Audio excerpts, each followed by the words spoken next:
ममता दीदी। अरे छोरी, जी दादी। मैं कथा का पाठ पढ़ रही हूँ, आ बैठ के सुन ले। दादी मैं। हाँ छोरी, पाठ पढ़ने वाले को जितना पुण्य मिले है ना, उतना सुनने वाले को भी मिले है। आ बैठ।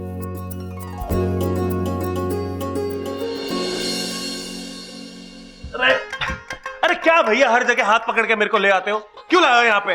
गिल्ली डंडा खेलने आए हैं। सच्ची? इतने सालों बाद? कहाँ है गिल्ली डंडा? अखाड़े में क्यों आए छोटे, बता।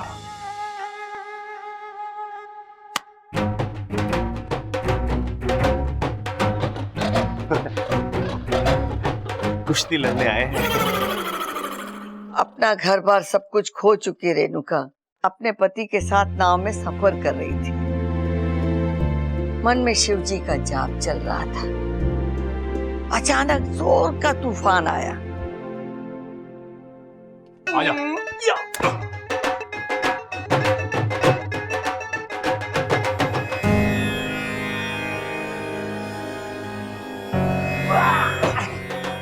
अरे भाई, तेरी जगह पैरों में ना है, तेरे दिल में, दिल में।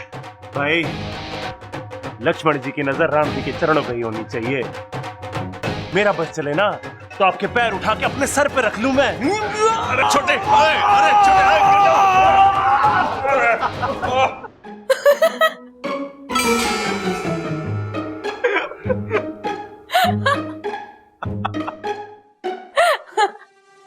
ए छोरी, इसमें हंसने वाली क्या बात है?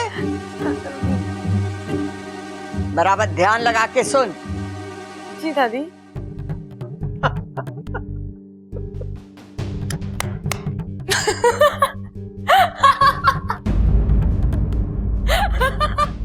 लगता है तेरा ध्यान यहाँ ना है। जा, मुझे मेरा पाठ पढ़ने दे। जी दादी। ये क्या था गुरुजी? प्रकृति का खेल। मतलब? जब एक नाग दूसरे नाग को अपनी आधी जान दे देता है तो कहानी वहीं समाप्त हो जाती है, परंतु यहाँ एक नई कहानी शुरू हो गई है। साझा प्रत्यार्पण विधि के बाद इच्छा की जान ही नहीं, बल्कि जज्बात भी बब्बल से जुड़ गए हैं। मतलब एक हंसेगा तो दूसरा हंसेगा, एक रोएगा तो दूसरा रोएगा। लेकिन नागों में तो ऐसा नहीं होता। इसीलिए कहा ना, ये प्रकृति का खेल है। जिस तरह प्रकृति ने नागों और इंसानों की दुनिया अलग अलग बनाई है, उनके नियम भी अलग बनाए हैं। पर ऐसे में तो इच्छा और बब्बल दोनों मुश्किल में पड़ सकते हैं। हर चमत्कार की एक कीमत चुकानी पड़ती है। समझ लो बब्बल और इच्छा वो ही चुका रहे हैं।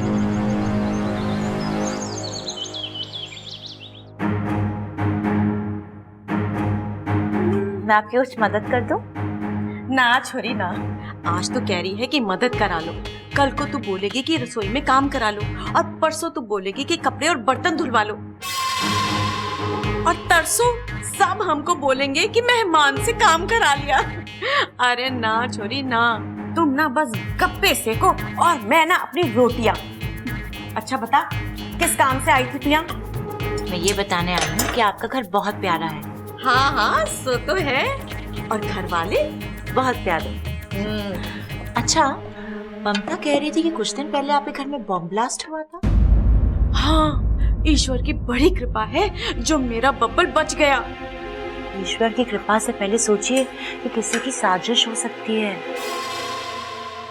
या किसी की लापरवाही।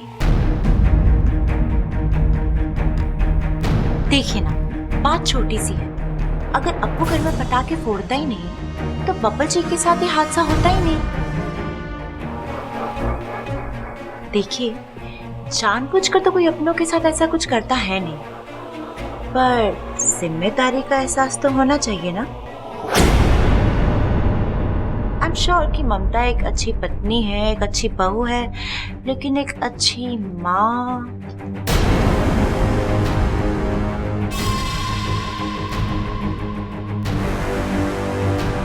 देखिए ना, अब वो कितना शरारती है, किसी की बात नहीं सुनता।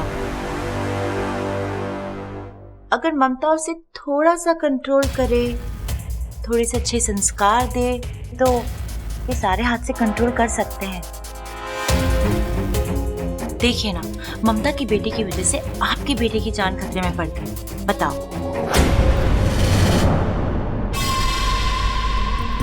हाँ, मैं अभी आई। सुनिए जी। अब ये जाके अपने पोते को डांटेगी। ये देखकर ममता भड़केगी और वो अपने सास से भिड़ेगी। जिस घर ने आज तक झगड़ा नहीं देखा, वो आज सास बहू का झगड़ा देखेगा।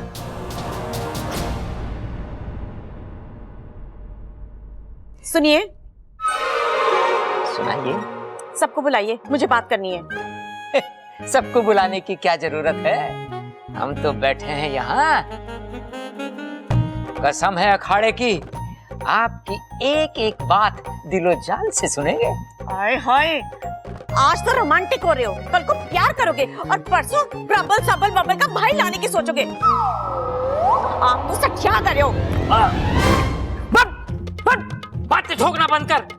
सबल बबल माल जल्दी से इधर आओ, जल्दी आओ। ये हो गया, क्यों चिल्ला रहा है? अरे माँ, आप लोगों के साथ ही बातें ठोकना चाहती है। चंचल को बातें ठोकनी है, यानी कोई जरूरी बात ना होगी। माँ जी, जरूरी है, जरा सुनिए तो। बोल, ये बात। अब फैलेगा जहर। 1 2। देखिए अम्मा जी, दिवाली के दिन हमने इस अप्पू को समझाया था कि ये पटाखे नहीं फोड़ेगा, लेकिन फिर भी इसने हमारी एक ना मानी और पटाखे चुराए और इसने फोड़े।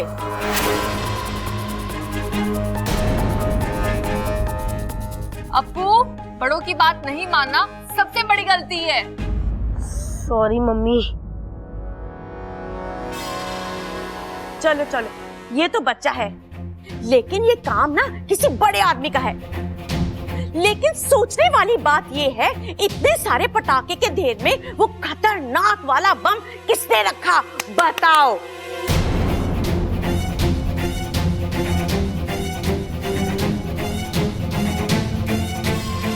अरे बातें बंद करो, पहले ये तो पता कर लो कि वो बम रखा किसने था।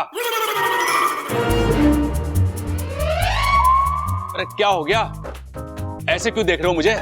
ओए होए, कितनी गहरी और नई बात कही है तूने। रे मेरे एक्शन रिप्ले, तू बाहर जा, थोड़ी ताजा हवा का, कान खुलेंगे तो बातें ठीक से सुनाई देंगी। अरे पिताजी, चिल्लाने की क्या जरूरत है इसमें, हैं? वैसे ही सुन लेता मैं। गलती हो गई भाई, गलती हो गई हमसे। अम्मा जी, इस नन्ही सी जान को कुछ हो जाता तो हम सबका क्या होता। इस घर की खुशियां तो इस बच्चे से ही जुड़ी हुई है ना।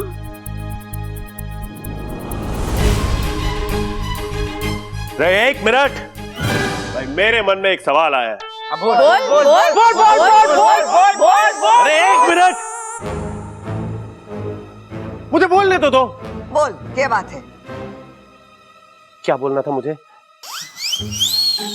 मैं बताता हूँ, रुक जा। अभी क्या बोला? अरे रुक जा, रहने दीजिए, रहने। अपनी लाल किताब निकाल के देखना। सोचने वाली बात तो है, ये इतना बड़ा बम रखा किसने? हाँ दादी, वो पटाखे वाला बॉम्ब तो नहीं था, और अगर पटाखे वाला बॉम्ब नहीं था तो वो इस घर में आया कैसे? मेरा ये दाव भी खाली गया।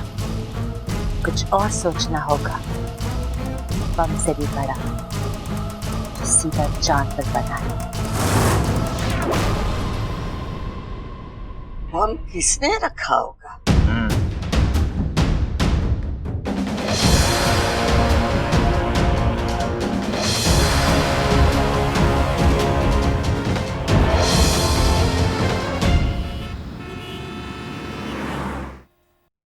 इच्छा, तू मुझे कहाँ लेके जा रही है? अरे वो पटाखों की दुकान ढूंढनी है जहाँ से उस दिन घर में पटाखे आए थे। तो उससे क्या होगा? तू तो जानती है ना, जो फटा वो पटाखा नहीं था। अरे मैं जानती हूँ, इसलिए तो हमें इस पटाखों की दुकान तक जाना है और पूछना है कि वो बम उस थैली में डाला गया था या फिर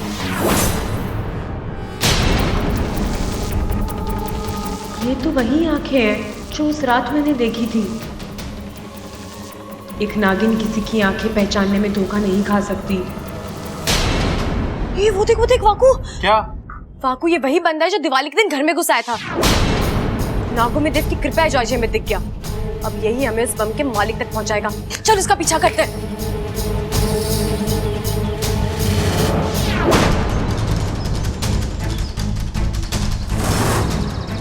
ये तो गर्दन थोड़ा खड़ा है। पहलवान परिवार के दुश्मनों का अखाड़ा। इसका मतलब ये है कि दिवाली वाली रात इन्हीं लोगों ने बम रखवाया था हमारे घर पर। उस घर के लोगों को मारने का प्लान था इनका।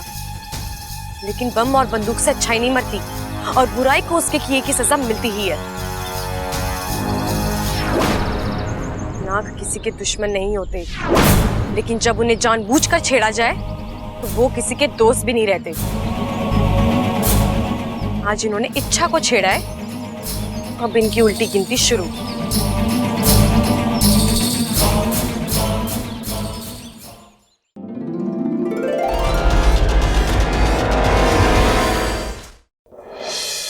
आजा आजा। काम हो गया क्या? जी कोच साहब। चल निकल। जी। तुम लोग क्या महाभारत सुन रहे हो क्या? कसरत करो। ए मोटो, ठीक क्या मोटापा देख।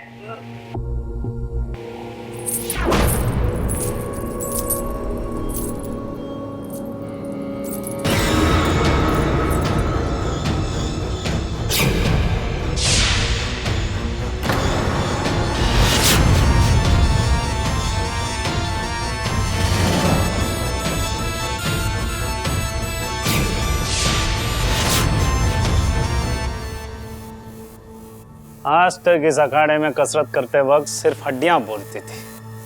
अजय पायल कहां से बोलने लग गई?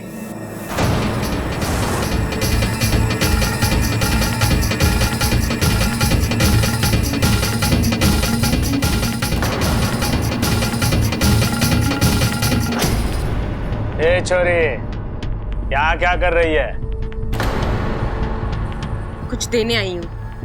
यहाँ लेन देन नहीं होता है, फैसले होते हैं, फैसले। वही तो कह रही हूँ, सजा देकर फैसला करने आई हूँ। ये क्या बकवास कर रही है? औरत के हाथ रसोई में रोटी सेकते अच्छे लगते हैं। फैसला तेरे बस की बात नहीं है। फैसला तो आज होगा। बहुत शौक है ना तुझे बम बनाने का? आज या तेरे ही अखाड़े में धमाका होगा। बम? कौन है तू? किसने भेजा तुझे यहाँ? अपनी मर्जी से आई हूँ मैं। तूने जितनी भी गलतियां की है ना, आज सबका हिसाब करके जाऊंगी यहाँ से। हाँ, तो क्या सबूत है तेरे पास कि कौशल्या देवी के घर पे मैंने बम रखवाया था? सबूत तो तूने ही दे दिया अभी यहाँ। मैंने तो कौशल्या जी का नाम भी नहीं लिया। अब बता, वो बम तूने ही रखवाया था ना? हाँ, मैंने रखवाया था। तो क्या उखाड़ लेगी मेरा? चुपचाप मेरे साथ चल और पुलिस के सामने अपना गुनाह कबूल कर ले।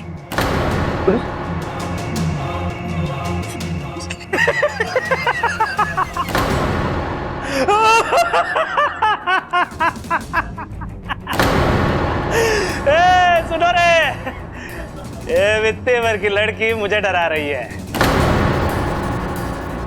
ए बलिराम, लड़की का दिमाग ठिकाने पे नहीं है, इलाज कर ले इसका।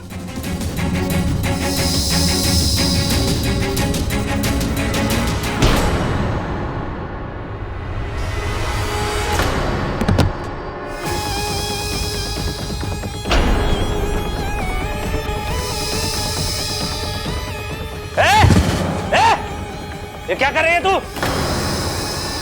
तू जादू टोना जानती है? हाँ, अगर तू जानती भी होगी तो मैं डरूंगा नहीं। ये सखाराम, फैसला कर दे इस लड़की का।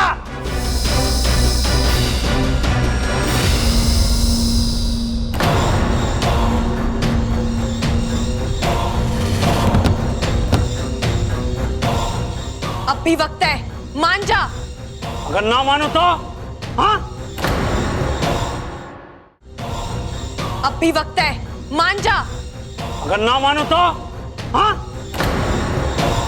दुनिया में ऐसे औरत पैदा नहीं हुई जो मुझे डरा सके। औरत ना सही, नागिन से तो तू डरेगा ना? नागिन?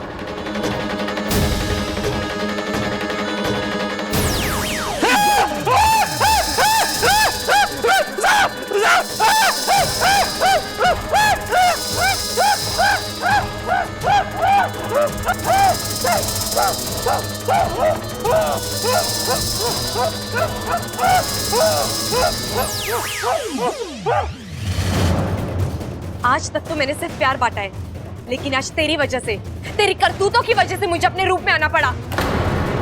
अब बता, तेरी मुलाकात किससे करवाऊं? पुलिस से या भगवान से? भगवान नहीं, पुलिस पुलिस पुलिस थी, पुलिस। और सुन, अगर इसके बारे में तूने किसी को बताया तो सीधे भगवान भगवान भगवान नहीं नहीं नहीं, भगवान के पास नहीं, पुलिस पुलिस पुलिस थी।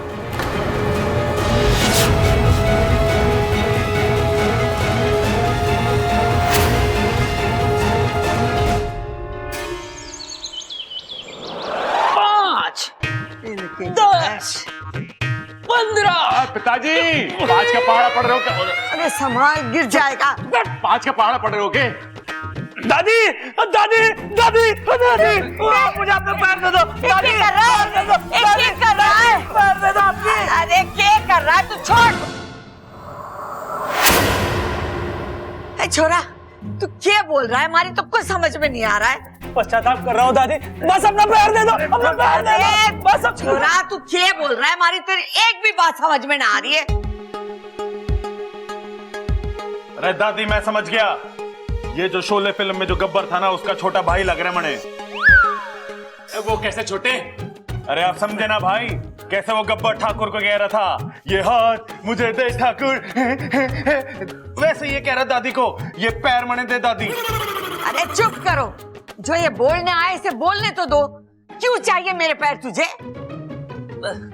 दादी, मुझे आपके पैर नहीं चाहिए, माफी चाहिए आपकी।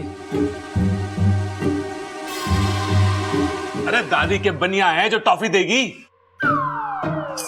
अरे टॉफी नहीं भाई, माफी चाहिए। अच्छा अच्छा, कॉफी कॉफी। अरे ममता, एक कॉफी ला दे।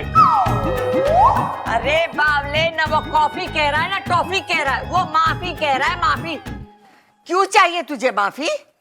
ओ दादी, आपके घर में जो बम फटा था ना, हाँ, वो मैंने रखा था।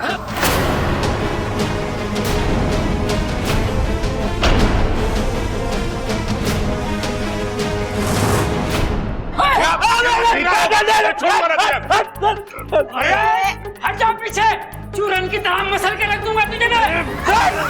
अरे रुक जा, खड़ा रुक जा। ना कुछ करने के बाद तो हमसे माफी मांग रहा है? हाँ, तू हमारी जान भी लेना चाहता है? तेरी वजह से हमारे अप्पू के साथ करी तो। अरे बबल, इस घर में मारपीट नहीं होगी। लेकिन दादी, इसके बबल, इस घर के संस्कार हैं। जो भी हाथ जोड़कर इस घर की चौखट पर माफी मांगने आता है, उसे हम अपने गले से लगाते, ना कि उसके ऊपर हाथ उठाते। अरे माँ, कैसी बातें कर रही है ये? इसको सजा ना देंगे क्या? छोड़ूंगा नहीं। अरे खड़ा किसे सजा मिलेगी? जरूर मिलेगी, लेकिन सजा हम ना देंगे, पुलिस देगी। तू पुलिस को फोन लगा। ना दादी, उसकी कोई जरूरत नहीं है। मैं अपने आप पुलिस स्टेशन चला जाऊंगा, जो भी सजा देंगे भुगत लूंगा। बस आपसे एक विनती है के? आपके शुभचिंतक से कह दो कि मुझे बख्श दे। शुभचिंतक? शुभचिंतक? शुभचिंतक? वो क्या है ना, मैं पुलिस का सामना कर सकता हूँ, लेकिन उसका नहीं। शुभचिंतक? माँ, शंकर भैया वापस आ गए क्या? ना ना, वो कोई नारी थी। नारी? हाँ, लेकिन 100 लड़कों पे भारी थी।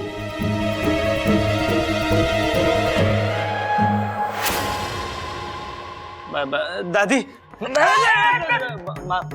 दादी, मैं पुलिस स्टेशन चलता हूँ, माफ कर दो। निकाल। दादी, ये शुभचिंतक क्या हुआ है? अरे बेटे, जो हमारे बारे में शुभ सोचे वो हमारा शुभ चिंतक। अच्छा हुआ हमारे घर में बम फूटा। ये छोरे, क्या बोल रही है तू? पता तो चला हमारा भी कोई शुभ चिंतक है। हे भगवान, जिस घर में ऐसे नमूने हो उसे तो शुभ चिंतक ही बचा सके। अम्मा जी, पता तो चले ये शुभ चिंतक है कौन।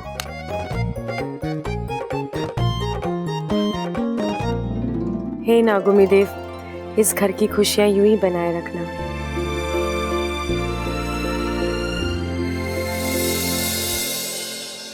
अब अचानक ये शुभ चिंतक कहाँ से आ गया, जिसने इतने बड़े पहलवान को भीगी बिल्ली बना दिया? कोई है जो इस घर का सुरक्षा कवच बना हुआ है। उसी ने पहलवान को मार गिराया और वो मुझे भी मार दे रहा है। ढूंढना होगा।